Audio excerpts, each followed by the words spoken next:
Okay, Matt, as we are standing here in front of this signature bike of yours, I was looking at the rear tire and wondering if that's the race tire for tomorrow. Yeah, well, the way things are going at the moment, we're prepared to try anything, and so the 250 Dunlop on the back of this thing might be the key. But you know, we're definitely having a bit of a struggle here today, so we'll try a few things tonight and see if we can't come out swinging tomorrow. Yeah, I was watching, and you guys were swinging the whole time. I mean, when we've talked before, and I've asked you, you're going to do anything for Super Bowl, you said, no, the bike's good, we're going to leave it, and yet you made a change right towards the end there, even at the end of the 10-minute warm-up. So you're swinging and swinging. Yeah, we're swinging is being polite. We're actually really badly sucking, and I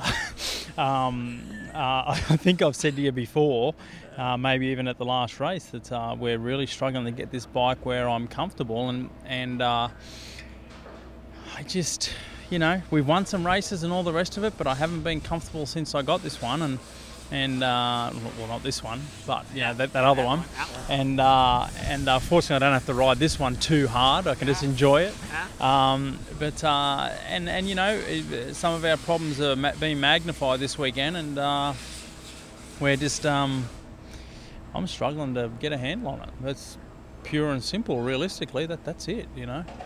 I was talking to Eki, and he was saying that you can't ride these bikes, which you've said before, it's not a proper race bike, and he said that to me. When he said that to me, I said, yeah, I've heard that somewhere before. And he says, when you really want to push it, which you want to push like a real race bike, he says, like, the front end just can't take it. It's not a proper race fork. He says, yeah, it just wants to fold under there.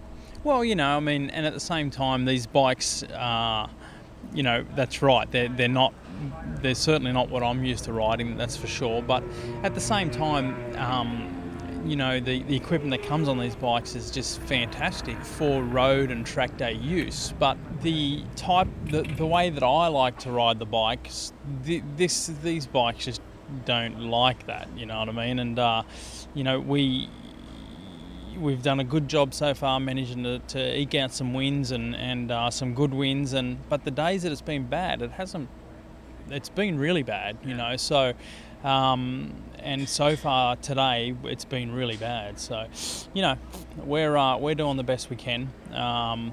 Would I like to ride a bike with you know, big fat forks and triple clamps and all the rest of it, and big brakes and all? Yeah, of course I would. I mean, that's what I love to ride.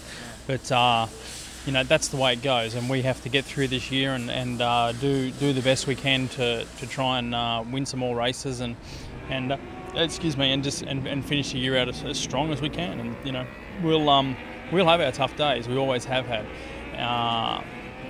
And in the past, you know, there's been a lot of talk around about you know, the rules and all this sort of stuff, and it's equaled the playing field, and you know, a couple other manufacturers have got some wins this year and all the rest of it. Well, that's true, but in the past, I think what a lot of people are forgetting is that you know, in the past, we're missing a guy out of this race team that certainly helped to keep a high level, and he's gone to Europe and has obviously shown his talents over there, and I have absolutely no doubt that if he was still here, Suzuki would have won every race this year, whether it be me or him. We've got another couple of guys trying to get used to things around here, and I think one day they'll do the same.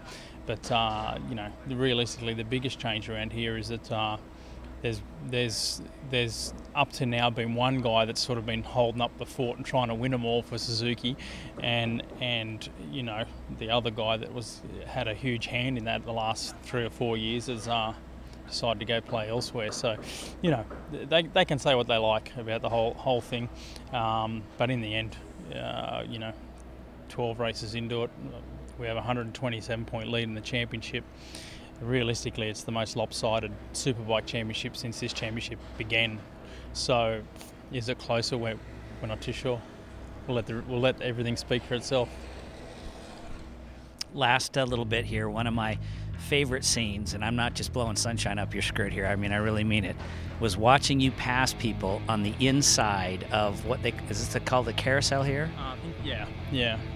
That was some of the craziest shite I have ever seen. And I asked you one year how you did that, and you said your bike was in a press conference thing, but I mean, nobody else could do it. No one's ever done it. And in the press room while we're watching the race, we're all just sitting there going, what? Yeah.